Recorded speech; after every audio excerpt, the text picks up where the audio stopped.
Hello everyone. Step to success classes में आप सभी का स्वागत है। आज के वीडियो में हम लोग 13 से 15 जुलाई 2024 का करंट डिस्कस करेंगे और आज के टॉपिक्स में जो सबसे इम्पोर्टेंट है वो है कोलंबो सुरक्षा सम्मेलन।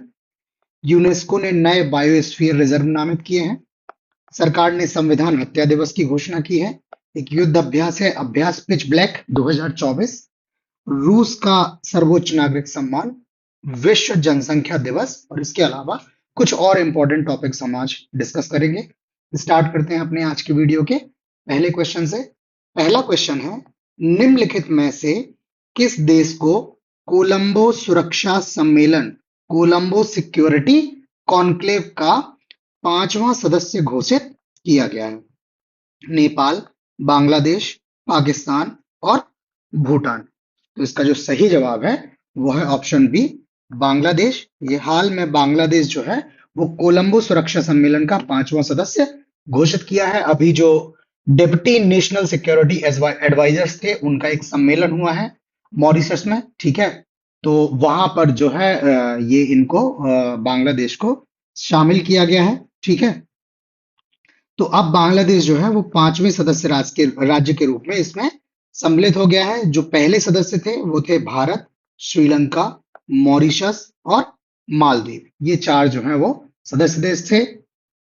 और इस जो सम्मेलन हुआ है उसमें सेशेल्स जो है इसने पर्यवेक्षक राज्य के रूप में भाग लिया हुआ था, ठीक है। अगर बात करें कोलंबो सुरक्षा सम्मेलन की तो इसकी स्थापना वर्ष 2011 में हुई थी और भारत, श्रीलंका और मॉरिशस ने मिलकर जो है वो इसकी स्थापना की थी। उसके बाद मालदीव इसमें शामिल हुआ और अब बांग्लादेश जो है वो इसमें शामिल हो गया है, ठीक है। और ये क्या है, एक क्षेत्रीय सुरक्षा समूह, रीजनल सिक्योरिटी ग्रुप है। और ये जो बैठक जो मैंने बताया, जो आपको डिप्टी नेशनल सिक्योरिटी एडवाइजर्स की बैठक हुई है, ये 10 जून को आयोजित हुई है और उसी दिन बांग्लादेश की सदस्यता जो है वो कंफर्म हुई है। नेक्स्ट क्वेश्चन है, भारत सरकार द्वारा हर साल किस दिन को संविधान हत्या दिवस के रूप में मनाने का फैसला किया गया है? 26 जनवरी, 15 अगस्त, 25 जून और 2 अक्टूबर। इसका सही जवाब ऑप्शन सी।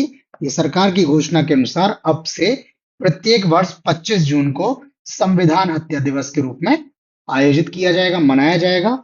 और ये मनाने का जो कारण है इस दिन, वो है यह है कि वर्ष 1975 में इसी दिन अर्थात 25 जून को ही जो पूर्व प्रधानमंत्री हैं स्वर्गीय श्रीमती इंदिरा गांधी जी, इन्होंने इसी दिन राष्ट्रीय आपातकाल की घोषणा की थी। और यह आपातकाल 25 जून 1975 से 21 मार्च 1977 तक प्रभावी रहा।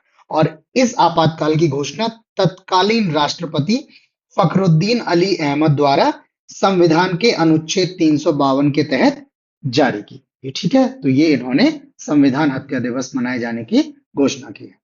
अगला क्वेश्चन है, भारत में हाल में खोजी गई डॉगफिश शार्क की नई प्रजाति का नाम क्या है? आपको उसका नाम बताना है। स्क्वेलस हिमा, स्क्वेलस मित्सुकुरी, स्क्वेलस लालनेई और स्क्वेलस स्क्वेलिडे, ठीक है। तो सही जवाब जो है वो इसका ऑप्शन ए, ये जो डॉग फिश शार्क की नई प्रजाति खोजी गई है इसका नाम है स्क्वेलस हिमा। और इसकी खोज जो भारतीय प्राणी सर्वेक्षण या जूलॉजिकल सर्वे ऑफ इंडिया है, इसके वैज्ञानिकों ने अरब सागर के किनारे केरल में शक्ति कुलगरा मछली पकड़ने के बंदरगाह पर जो है इसकी खोज की है। और ये जो स्क्वेलस है ये स्क्वेलिडे परिवार में डॉग फिश शार्क की एक प्रजापति है। और ये जो डॉग फिश शार्क है ये अपने पंखों, यकृत या लिवर, तेल, ऑयल, मांस के व्यापार के कारण क्या है, व्यावसायिक रूप से महत्वपूर्ण मछलियां हैं, बहुत ठीक है। तो इनका जो है वो काफी महत्व माना जाता है। अगला क्वेश्चन, संयुक्त राष्ट्र यूएन की एक रिपोर्ट के अनुसार भारत की जनसंख्या किस वर्ष से घटने लगेगी? ठीक है, रिड्यूस होने लगेगी 2030, 2045, 2062 और 2080। तो इसका सही जवाब जो है वो ऑप्शन सी। ये यूएन की जो रिपोर्ट है, रिपोर्ट का नाम है विश्व जनसंख्या संभावना रिपोर्ट। इस रिपोर्ट के अनुसार वर्ष 2062 तक, मतलब वर्तमान से 38 वर्ष बाद, ठीक है, 38 ईयर्स बाद जो है वो भारत की जनसंख्या क्या होगी, चरम पर होगी। और ये चरम पर पहुंचते पहुंचते भारत की जनसंख्या कितनी हो जाएगी, 1.70 बिलियन तक पहुंचने की संभावना है। उसके बाद जनवरी से जुलाई 2062 के बीच भारत की जनसंख्या में गिरावट शुरू हो जाएगी। 2013 में जनसंख्या में लगभग 1,15,000 की गिरावट होगी। 2064 में ये कमी बढ़कर कितनी हो जाएगी? 4,37,000, जबकि 2065 में ये बढ़ते बढ़ते 7,93,000 की कमी हो जाएगी। तो ये पीक जो अटेन करेगी इंडिया की पॉपुलेशन, वो वर्ष 2062 में। ये रिपोर्ट है विश्व जनसंख्या संभावना रिपोर्ट। ये डेटा आप अगर लिखना चाहते हैं तो आप वीडियो पॉज करके लिख सकते हैं, अदरवाइज ये नीचे हमने यहाँ पे हमारे टेलीग्राम ग्रुप का यूजर नेम दिया है step_2_success, और संस्थान का मोबाइल नंबर भी दिया हुआ है। तो आप इनके माध्यम से हमसे जुड़ सकते हैं, और ये जो कंटेंट हम लोग डिस्कस कर रहे हैं वो सारा का सारा कंटेंट आपको एज इट इज फॉर्म में पीडीएफ के रूप में भी हम प्रोवाइड करेंगे। आप वो पीडीएफ हमसे टेलीग्राम के माध्यम से ले सकते हैं। अगला क्वेश्चन है, यूनेस्को द्वारा हाल में और कितने नए बायोस्फीयर रिजर्व नामित किए हैं? 5, 9, 11 और 13। तो इसका सही जवाब जो है वो ऑप्शन सी है। यूनेस्को की अभी जो है, जो इसकी अंतरराष्ट्रीय समन्वय परिषद है, उसका 36वें सत्र का आयोजन हुआ, और इस आयोजन के दौरान 11 नए बायोस्फीयर रिजर्व जो हैं वो नामित किए गए। और ये 11 देशों में, मतलब हर देश में लगभग एक बायोस्फीयर रिजर्व नामित किया है। हालांकि भारत में कोई भी बायोस्फीयर रिजर्व जो है वो नामित नहीं किया गया यूनेस्को द्वारा। ठीक है, और हम इन 11 नए नामों के बाद 136 देशों में कुल 759 बायोस्फीयर रिजर्व साइटें जो हैं वो विश्व में फैली हुई हैं, यूएन का जो विश्व नेटवर्क है उसमें। ठीक है, और इस जो लिस्ट है इसमें पहली बार बेल्जियम और गाम्बिया को क्या किया गया है? नामित किया गया है। ठीक है, इसके बाद हमने थोड़ी सी डिटेल यहाँ पर बायोस्फीयर रिजर्व के बारे में कि ये होते क्या हैं, इनके क्या मुख्य उद्देश्य होते हैं, इनकी संरचना कैसी होती है, कोर जोन क्या होता है, बफर जोन क्या होता है, इनका जो संक्रमण क्षेत्र है वो ट्रांजिशन एरिया है वो क्या होता है, कहाँ कौन कौन सी गतिविधियां जो हैं वो अलाउड हैं, क्या क्या आप कर सकते हैं, ये डायग्राम के माध्यम से बताया हुआ है। और जो भारत के प्रमुख बायोस्फीयर रिजर्व हैं उनकी हमने एक छोटी सी लिस्ट दी हुई है, और वो कहाँ पर स्थित है, जो परीक्षाओं में लगातार पूछे जाते हैं। तो आप चाहे तो वीडियो को पॉज करके ये सारी डिटेल लिख सकते हैं, अथवा हमसे टेलीग्राम या व्हाट्सएप के माध्यम से जुड़ के ये पीडीएफ भी ले सकते हैं। ये पीडीएफ जो है वो आपके लिए बहुत ज्यादा महत्वपूर्ण, बहुत ज्यादा उपयोगी सिद्ध होंगी। ठीक है, आपको परीक्षा में नो डाउट बहुत ही ये क्या करेंगी, हेल्प करेंगे। अगला क्वेश्चन है हमारा, रूस का सर्वोच्च नागरिक सम्मान जिससे हाल में प्रधानमंत्री श्री नरेंद्र मोदी को सम्मानित किया गया है, आपको उस पुरस्कार का नाम बताना है। Order of Saint George, order of Saint Andrew the apostle, order of liberty, order of Saint Vladimir. जिसका सही जवाब ऑप्शन बी, ये जो रूस का सर्वोच्च नागरिक सम्मान है उसका नाम है order of Saint Andrew the apostle. इस पुरस्कार से जो है वो प्रधानमंत्री नरेंद्र मोदी जी को सम्मानित किया गया है, और ये सम्मान इनको 9 जुलाई 2024 को इनकी रूस की यात्रा के दौरान प्रदान किया गया। हालांकि इस पुरस्कार को प्रदान किए जाने की घोषणा वर्ष 2019 में ही की गई थी। ठीक है, और अभी प्रधानमंत्री जब रूस की यात्रा पर गए तो उनको ये सम्मान प्रदान किया गया। ठीक है, और ये पुरस्कार जो है वो रूस और भारत के बीच एक विशेषाधिकार प्राप्त रणनीतिक साझेदारी, स्ट्रेटेजिक पार्टनरशिप विकसित या डेवलप करने में प्रधानमंत्री मोदी के विशिष्ट योगदान को मान्यता देता है। ठीक है, और ये जो पुरस्कार है order of Saint Andrew the apostle, इसको सबसे उत्कृष्ट नागरिक या सैन्य योग्यता के लिए दिया जाता है। ठीक है, ये रूस द्वारा दिया जाता है, उनका सर्वोच्च नागरिक सम्मान है। अगला क्वेश्चन है, प्रधानमंत्री श्री नरेंद्र मोदी कितने वर्षों बाद ऑस्ट्रिया की यात्रा करने वाले पहले भारतीय प्रधानमंत्री बने हैं? 35 वर्ष, 38 वर्ष, 41 वर्ष और 45 वर्ष। तो इसका सही जवाब ऑप्शन सी, ये 41 वर्षों बाद भारत का कोई प्रधानमंत्री जो है वो ऑस्ट्रिया की यात्रा पर गया हुआ है, और प्रधानमंत्री जो मोदी हैं ये पहली बार ऑस्ट्रिया की यात्रा पे गए हैं अपने तीसरे कार्यकाल में। ये गए हैं, इनके जो पहले 2 कार्यकाल थे उसमें ये ऑस्ट्रिया की यात्रा पर नहीं गए हुए थे। ठीक है, और ये यात्रा जो है, जो भारत और ऑस्ट्रिया के जो राजनयिक संबंध है उनकी स्थापना की 75वीं वर्षगांठ जो है वो दोनों देश मिलकर मना रहे हैं। ठीक है, अगर प्रधानमंत्री मोदी के पहले बात करें तो वर्ष 1983 में तत्कालीन प्रधानमंत्री इंदिरा गांधी जी ने जो है वो ऑस्ट्रिया की यात्रा की थी और ऐसा यात्रा करने वाली ये आखिरी भारतीय प्रधानमंत्री थी। अब 41 वर्षों बाद जो है वो प्रधानमंत्री नरेंद्र मोदी ने ऑस्ट्रिया की यात्रा की हुई है। अगला क्वेश्चन, वर्ष 2024 के विश्व जनसंख्या दिवस की थीम क्या है?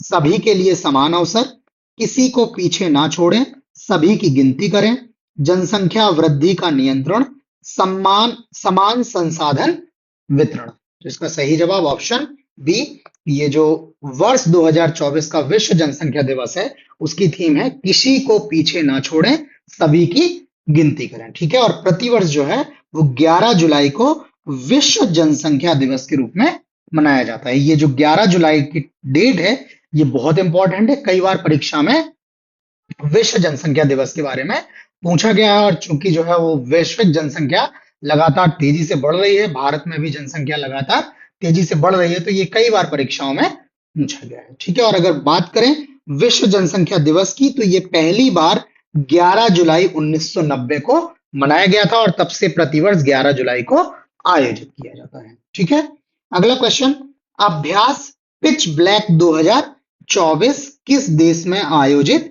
किया जाना तय है? भारत, अमेरिका, ऑस्ट्रेलिया और जापान। इसका सही जवाब ऑप्शन सी, ये अभ्यास पिच ब्लैक जो है ये ऑस्ट्रेलिया में आयोजित किया जा रहा है और इसका आयोजन 12 जुलाई से 2 अगस्त के बीच तक तय किया जाना है। ठीक है, ये 12 जुलाई से 2 अगस्त तक चलेगा और ये क्या है, एक द्विवार्षिक, ठीक है, मतलब 2 साल में एक बार होता है और बहुराष्ट्रीय मतलब इसमें 2 से अधिक जो है वो राष्ट्र भाग लेते हैं। इसमें कुल 20 देश जो है वो भाग लेते हैं और ये हवाई युद्ध अभ्यास है, मतलब इसमें जो है वो पार्टनर जो स्टेट है या कंट्रीज हैं उनकी क्या करती है, इसमें वायुसेना भाग लेती है। ठीक है, भारत की वायुसेना के सुखोई 30 MKI जो है इस अभ्यास में भाग ले रहे हैं और इसका आयोजन जो है वो रॉयल ऑस्ट्रेलियाई वायु सेना RAAF द्वारा किया जा रहा है। इसका आयोजन, इसमें 20 देश भाग ले रहे हैं। ठीक है, तो ये जो है वो बहुत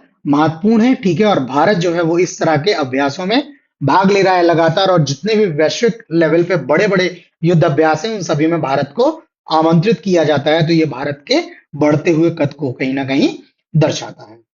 अगला क्वेश्चन, रोशनी नादर मल्होत्रा को फ्रांस का कौन सा सर्वोच्च नागरिक सम्मान दिया गया है? Order of Merit, Chevalier de la Legion de Honneur, Order of the Star, Order of Saint Michael.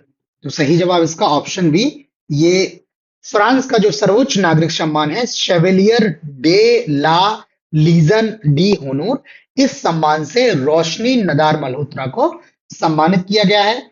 ये रोशनी जी जो है ये HCL टेक कंपनी की अध्यक्ष है। ठीक है, और इनको इस पुरस्कार से सम्मानित किया गया है। ये पुरस्कार इनको जो फ्रांसीसी गणराज्य के जो राजदूत हैं, ठीक है, थियरी मथो, इन्होंने दिल्ली में ये पुरस्कार रोशनी नादर मल्होत्रा को प्रदान किया है और इन्होंने फ्रांस के राष्ट्रपति की ओर से ये पुरस्कार इनको प्रदान किया हुआ है। अगला क्वेश्चन, UAE ने अबू धाबी शहर में निम्न में से किस भारतीय मूल के डॉक्टर, इंडियन ओरिजिन के डॉक्टर के नाम पर एक सड़क का नाम रखा है? डॉक्टर जॉर्ज मैथ्यू, डॉक्टर थम्पा मोन, डॉक्टर कैरी गैरिसन और डॉक्टर राज कुंवर इंगले। तो इसका सही जवाब ऑप्शन ए, ये डॉक्टर जॉर्ज मैथ्यू जो हैं इनके नाम पर UAE के अबू धाबी में एक सड़क का नाम रखा गया है और ये जो नामकरण है UAE का जो एक पहल है जिसका नाम है UAE के दूरदर्शी लोगों का सम्मान स्मारक सड़कें, ये परियोजना है, इस परियोजना के तहत ये नामकरण किया गया है और ये जो स्ट्रीट है इस स्ट्रीट का नाम है जॉर्ज मैथ्यू स्ट्रीट। ये अल मफराफ में शेख शाकबूत मेडिकल सिटी के पास स्थित है। ठीक है, और ये नामकरण जो है जॉर्ज मैथ्यू ने UAE के स्वास्थ्य सेवा क्षेत्र में जो योगदान दिया है उस योगदान को पहचानने के लिए और इन्होंने साथ ही दिवंगत शेख तहनून बिन मोहम्मद बिन खलीफा अल नायान सहित शाही परिवार की सेवा भी की हुई है, जिसके कारण जिस योगदान को पहचानते हुए इस पुरस्कार से जो सॉरी इनके नाम पर जो है वो सड़क का नाम रखा गया है। और अगर ये भारतीय मूल के हैं तो ये भारत के केरल के पथानमथिट्टा के थम्पामून से जो है वो संबंधित है। ठीक है, तो ये भारतीय मूल के। अगला क्वेश्चन, भारतीय क्रिकेट टीम पुरुष या भारतीय पुरुष क्रिकेट टीम के नए मुख्य कोच के रूप में किसने नए मुख्य कोच के रूप में किसे नियुक्त किया गया है? राहुल द्रविड़, अनिल कुंबले, गौतम गंभीर और सौरव गांगुली। तो इसका सही जवाब ऑप्शन सी, ये हाल में गौतम गंभीर को जो है वो भारतीय पुरुष क्रिकेट टीम के मुख्य कोच या चीफ कोच के रूप में क्या किया गया है?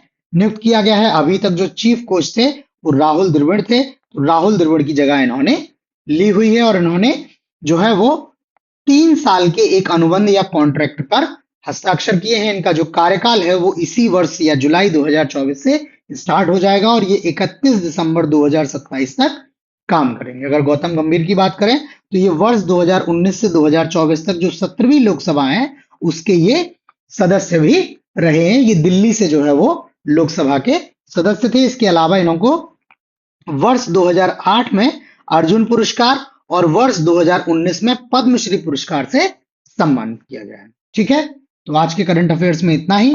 बाकी जो भी हमने क्वेश्चंस डिस्कस किए हैं उनकी पीडीएफ के लिए आप हमें टेलीग्राम या व्हाट्सएप के माध्यम से संपर्क कर सकते हैं। बाकी आपको वीडियो कैसा लगा आप हमें प्लीज लाइक करके और कमेंट करके अपना फीडबैक अवश्य दें। आपका फीडबैक जो है वो बहुत महत्वपूर्ण है, तो आप लोग प्लीज कमेंट करके अपना फीडबैक जरूर दें। बाकी नए क्वेश्चंस के साथ जल्द मिलते हैं, तब तक के लिए धन्यवाद।